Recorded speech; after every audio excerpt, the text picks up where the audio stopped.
Thank you for coming. This is an important day, important message. We have important issues before us. What we'd ask is that the General Assembly is here, and in 1 month, approximately, they'll be going home. And we ask before they do that they close the revolving door for repeat offenders by passing legislation to increase the criminal penalties for illegal gun possession, and also that they fix the broken bond system in our courts that is ineffective. We have some people today who will speak to you. First, Mark Keel, Chief of SLED, and then Chief Kevin Cornett, Chief of the Isle of Palms. Solicitor Scarlett Wilson wanted to be with us today, but can't make it, but she's with us in message. Chief? Governor, thank you. As I have said numerous times recently, I'm concerned about the increasing number of murders in young people with guns in our state.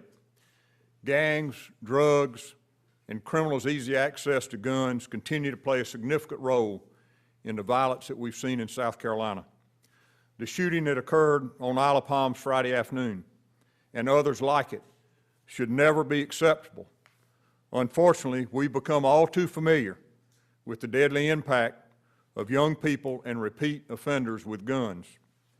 Just yesterday, and I'd refer to this poster board over here, I received a request from Chief Andrew Gilreath of Folly Beach PD to provide assistance to an event that was located on social media that, as you can see, is supposed to take place on April 13th. At the top of that poster board there, you see BYOB, bring your own bottle, and BYOG, bring your own gun.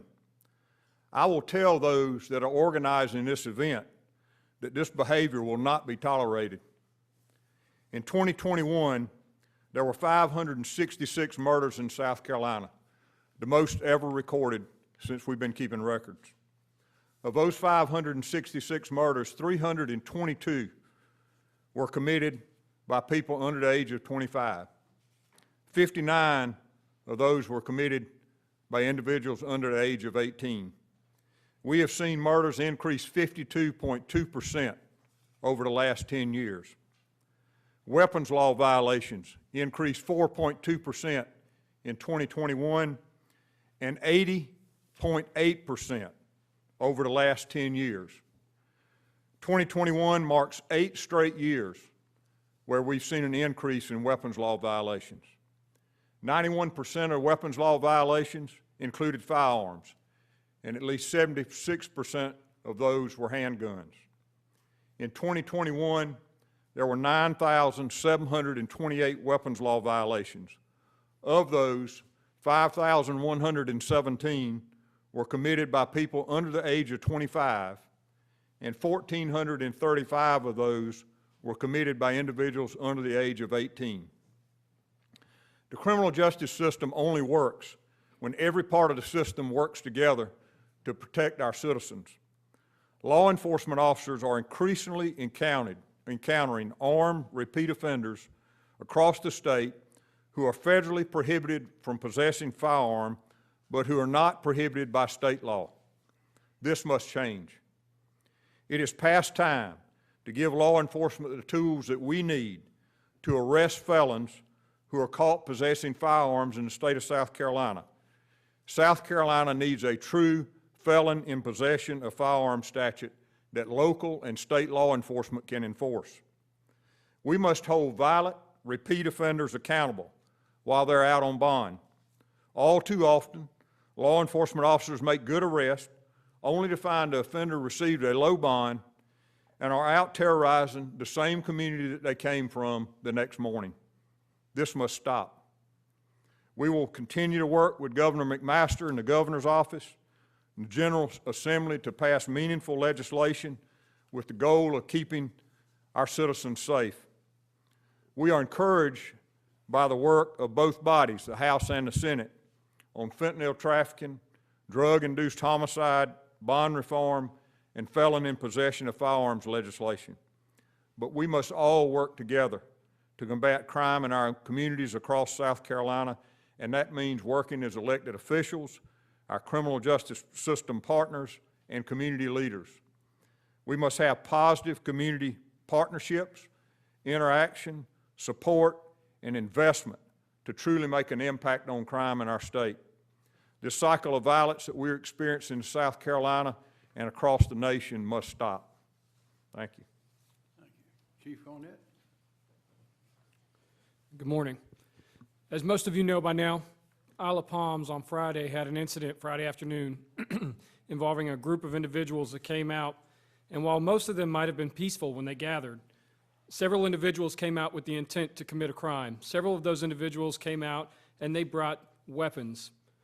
When we live in an environment where paradise can be struck by this crime, where people are shot just spending their time on the beach trying to relax, it opens the eyes to everybody that this is not a problem that's specific to one area. It's everywhere. And throughout my career, I've worked to arrest individuals for committing violent crimes, and many times seen them out the next day or following weeks. It is time that we give law enforcement in our state the tools that we need to keep our community safe. If we come together and we have bond reform, where individuals who commit violent crimes are not allowed to walk out of jail the following day, or those that commit a crime, a violent act, while they're out on bond, get put back in jail and stay in jail. When we do that, we protect our community, we protect our children.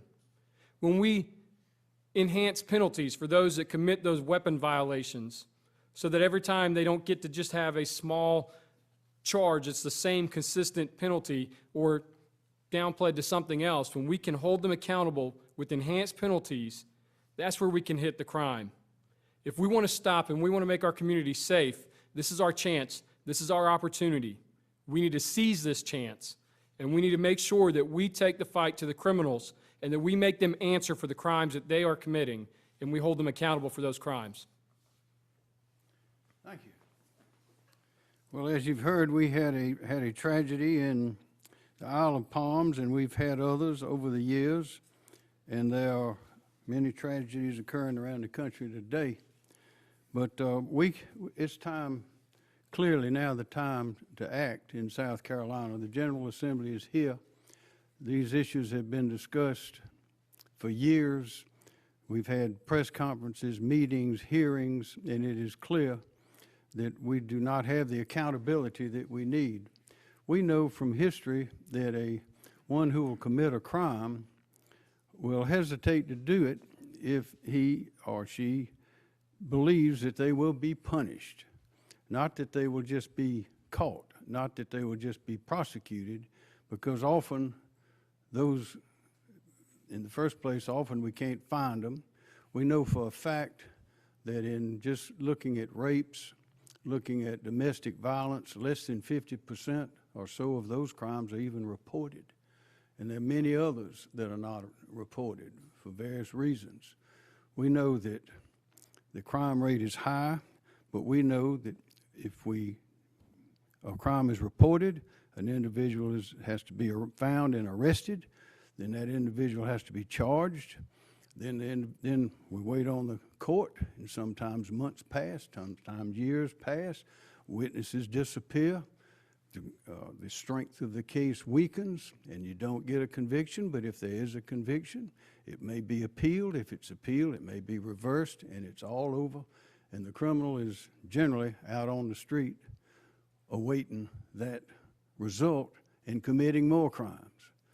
We had a call today with Sheriff Lott of Richland County, who said they were in the process of arresting a man who had just shot and killed another. That is, he allegedly had shot and killed another.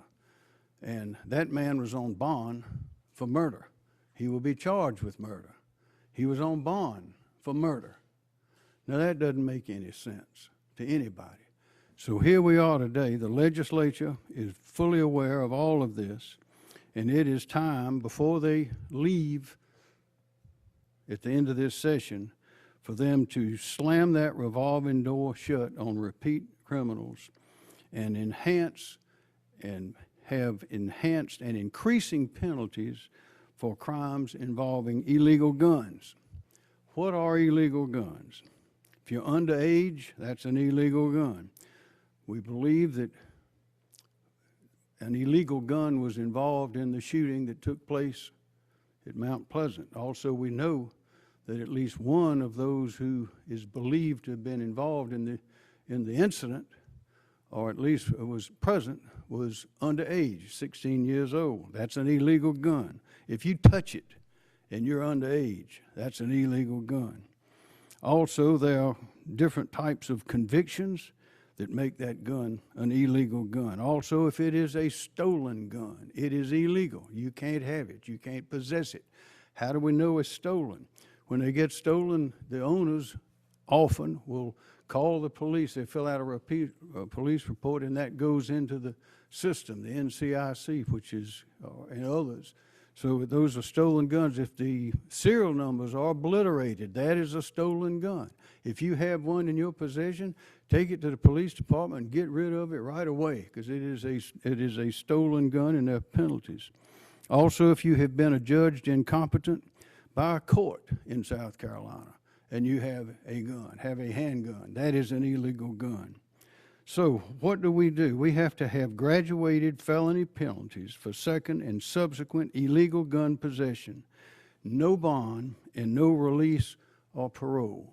That's what we have to have it. Today, if it is your fifth illegal gun, your fifth gun crime, there's no enhancement of the penalty. Why do we do that? Whether it's your first offense or your 10th offense, it's the same penalty. And by the way, if it's the second or third or fourth offense, what are you doing out committing another offense anyway? You ought to be in jail. So that's why we have to see that the magisterial system, that we have bond reform as well. We have bonding companies today that are letting people out with no bond, with low cash bond. Sometimes they get out with a $25 bond, which is absurd. We have to do what the law already allows, and that is we have to street those bonds. What does that mean? If it's a bondsman or a relative or a deed of a house that is given to satisfy a bond, if that defendant disappears, that bond needs to be streeted. That means the money is taken or the house is sold, and there has to be a penalty for that bonding company when the criminal disappears. There have been numerous attempts or new conversations about this, about the forfeiture of bonds, but that has not worked. So what we have to do, we don't need to create any more criminals.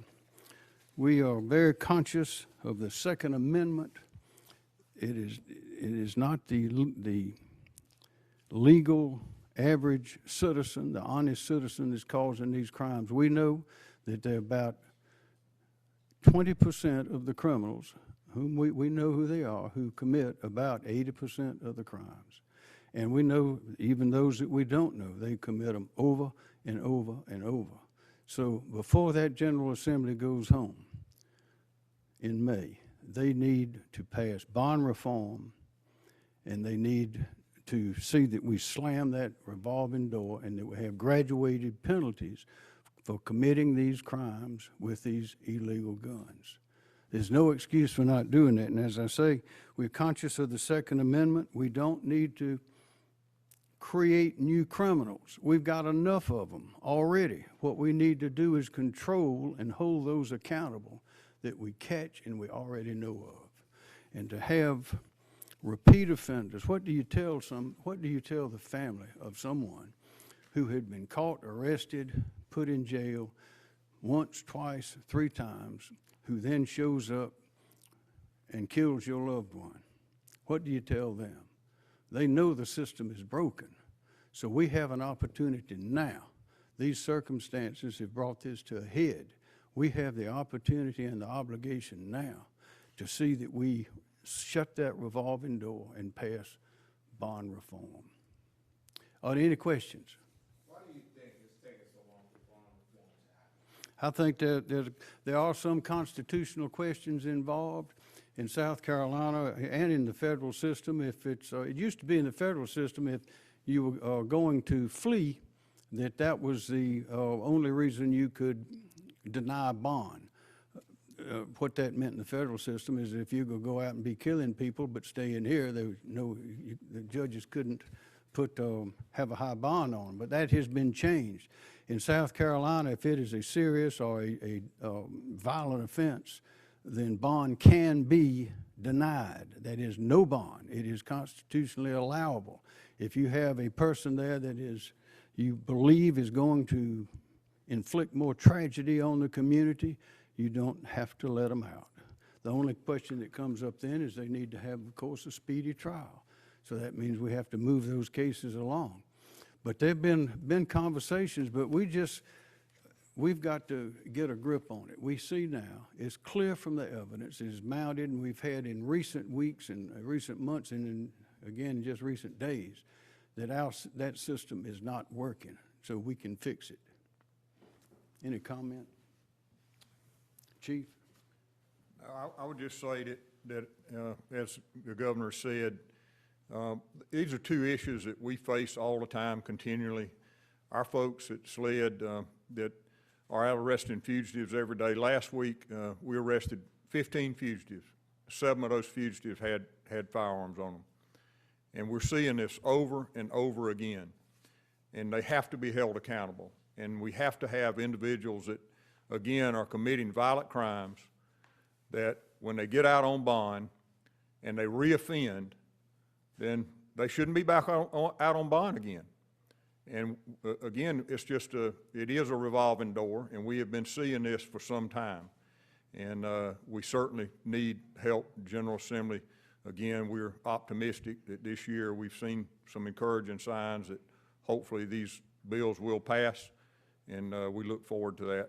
Will be beneficial to our citizens. Governor, if we keep more alleged criminals or criminals in jail waiting trial, more people would be waiting. And we've seen the conditions over at Alice. Are you worried about subsequent overcrowding issues and how we address those? I'm less worried about overcrowding than I am about people getting killed. But there are other ways that the problem can be addressed. One is with the sophisticated techniques we have now. We had a good example of how these ankle monitoring systems can work. You may remember a few months ago we were having some shootings and some violence in 5 Points. We had a meeting in this conference room behind us, and the chief of Columbia Police was there, Chief Keel was there, Sheriff Lott was there, others were there, and Jerry Adger was there from Probation, Pardon, and Parole. And many of his parolees have ankle bracelets, and they are required to stay out of certain areas, and they can be monitored instantly to know where they are. Well, what Sheriff Lott suggested was that we not allow parking within a certain perimeter around 5 Points. Why is that? Because the shooters like to be close to their vehicles. They may have to make a quick getaway, or they may keep some firearm in the vehicle. So if you eliminate parking from the area, then that will cut down on that likelihood. But also, Jerry Adger, Director Adger, issued an instant message to all of his ankle bracelet people saying, if you go in this area, your parole will be immediately revoked. And guess what? The shootings, we had quiet there for several days during that very bustling period. So the federal studies have been conducted that show this is in the federal system where there are not as many violent criminals. Most of those are white-collar type criminals. But there were, in the federal system, a study showed that with effective ankle monitoring bracelet, that the recidivism went down, I think it was about 30 or 40%, but it was a market. So we can do that here in South Carolina, but again, the bondsmen are obligated to keep track of the criminals, of the charged criminals, of the defendants. but apparently they're not doing it. So that is why we need bond reform. We need to see that those who are dangerous, who are likely to, and we have evidence that they're gonna hurt people again and again and again, as they already have, don't let them out on bond, period. Now, they have to wait in jail. Well, they earn the right to be in jail. Now, they'll get a fair trial. But in the meantime, they should not be out committing those crimes, hurting our honest, hardworking men, women, and children. Can you provide an update on the suspects in the Isle of Palm shooting? And specifically, do we have any information that would suggest that any of them were out on bond, the individuals who were involved in the shooting? We don't really have an update as far as the suspects right now. We are diligently investigating with our partners from state and federal levels and local levels. What we do know is that Friday we arrested a 16-year-old kid with a stolen gun. And we arrested an 18-year-old kid for carrying a firearm. At the end of the day, this is about making sure that they're held accountable and that they understand that when you commit a crime and carry a weapon that's used for violence, that you're going to answer for that and that there's going to be repercussions. In terms of stolen guns, how are these offenders getting these weapons? Are they getting them out of cars, houses, and how can the community be aware to be educated that prevent some of that stuff? I think Chief Cornett will back me up on this. The majority of these stolen guns are being stolen out of cars. Obviously, there's home break-ins as well. But we have so many citizens that carelessly leave their guns in vehicles at night, sometimes locked, sometimes not unlocked. We see video of, from neighborhood cameras where individuals will go through the neighborhood, not even breaking into cars, but just checking door handles to find a car that's unlocked that they go into where somebody's left a gun or a laptop or whatever it may be that they can steal. And unfortunately, a lot of folks don't remember they left their guns in the car. They may not miss them the next day. They fail to report that stolen gun to law enforcement. And so nobody knows to look for them. In this case, with the 16-year-old, I guess fortunately somebody had reported that gun stolen. So when that gun was recovered by Isle of Palms police, they were able to run it through the National Crime Information Center and determine that it was a stolen weapon. But, you know, we encourage the safe carrying of firearms and also the storage of firearms. And leaving them in your car is not a safe place to leave them. And we see that over and over again. I would tell you the big majority of stolen handguns are coming out of vehicles that are broken into. Chief Cornett, is the Isle of Palms concerned about losing tourism dollars if stricter gun regulations are not passed? I don't know that I would say that tourism dollars are what we're focused on here. What we're focused on is the safety of our community, the safety of all the communities in South Carolina, just making this a safer state by giving those penalties for violent offenders. And I'd like to remind, this is not creating new crimes. This is just enhancing and allowing for the graduation up of repeat offenders. The honest citizens, law-abiding citizens, have a constitutional right to keep and bear firearms, and we are not going to intrude on that. It's not our purpose to make more criminals, to make laws that make more people criminals. We want to control those that we have. We know who most of them are. And in the instances of repeat offenders who are out on bond committing more crimes, we know exactly who they are. We know their social security number, their blood type, where they live, and everything else. Why are we letting them out to do it again? We need to stop. If we do see pushback from legislation, I guess what are the next steps in terms of the summer is coming, more kids will be out of school, what are these next steps? The next steps, well, it's what I mentioned a moment ago. We've got a month left in this session. I mean, we've seen what can happen. It just happened most recently here at the Isle of Palms. We can't let those things keep happening. So if the criminal conduct, if the people understand, if those who would break the law, those who would hurt others, those would do these dangerous things, if they know that there will be repercussions to them, then that will dissuade many of them from doing it. Now, there's some going to do it anyway, and there's nothing we can do about them. But right now in our system, it takes so long to convict someone. It takes so long, and the chances that the conviction will be upheld are multitudinous. What we have to do is these people that we have in our hands already, that have already been arrested, have already spent some time in jail, and are out on bond, we know who they are. Let's stop them from committing more and more crimes, and let's make the penalties graduate up so that they are effective. If it's the second, third time they've committed a crime or with a gun, or illegal guns, then the penalty needs to be enhanced. I tried to accumulate a number of the stories from over the years of people who were committing violent crimes, usually manslaughter, murder, those kind of things, rapes, and you probably would not be astonished, but you would be concerned. We all see it, and the day passes, and we turn to something else. But when you set them out all in a pile of the articles and the events, and these law officers can tell you that see it over and over again, it screams out for action. And this action that we are recommending that our General Assembly take is a major, mighty step in the right direction.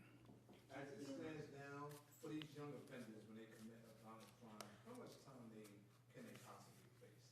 If someone as young as maybe 13, if they commit a violent act with a weapon, how much time could they put? Well, you have a lot of mental, juvenile justice. I mean, if you are old enough, there are cases, even though you're under 18, where it is determined that it was an adult crime, that it should face the adult penalty. But that's what the Department of Juvenile Justice is for. Chief? The only thing I'd say is, we're seeing younger and younger people. When you see 12-year-olds shooting another 12-year-old, 15-year-olds shooting one another, and most of those individuals do not end up being sent to adult court or being tried as an adult. And so the penalties for them obviously are much less.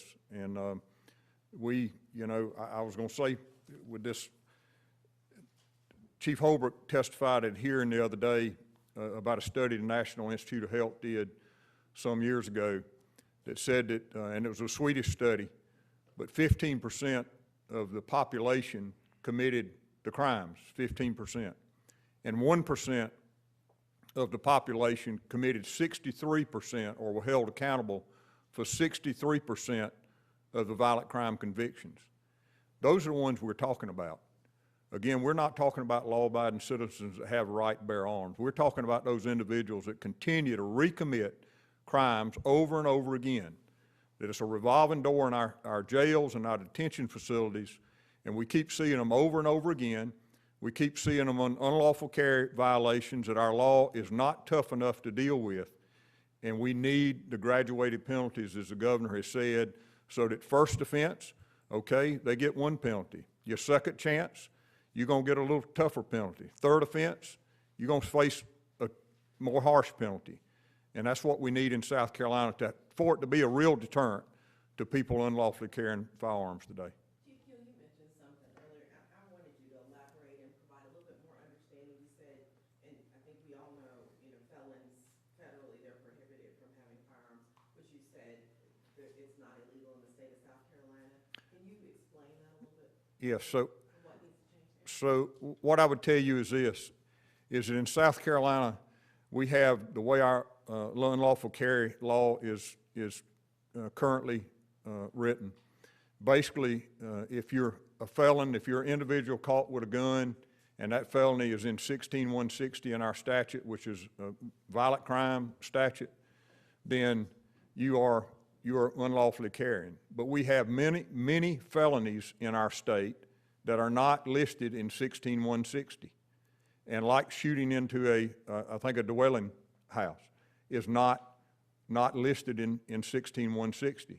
But I mean, I think that we talk about our home being our castle, and but yet it's not a felon. It would not be illegal for someone who shoots into a residence to to be in violation of our unlawful carry law. So what we need is in federal law, any crime that is over 2 years, that has a penalty of more than 2 years, is a felony, is listed as a felony, and you're prohibited from being able to possess a firearm or ammunition. And what we're looking at is this statute that the House has passed has accountability for that, and that's what we're hoping, we can see some progress on.